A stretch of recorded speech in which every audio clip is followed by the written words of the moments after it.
தாத்தா அவனை கொண்டுருவான்றான். அந்தோனி தாத்தா கொண்டுருவான்றான்.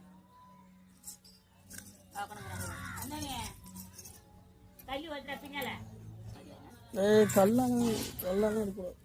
கல்லி எடுத்து கல்லி அடிக்க போச்சே. கல்லி எடுத்து அந்த தாத்தாவை பார்த்தோன்னே கீழே போட்டு ஓடி போய்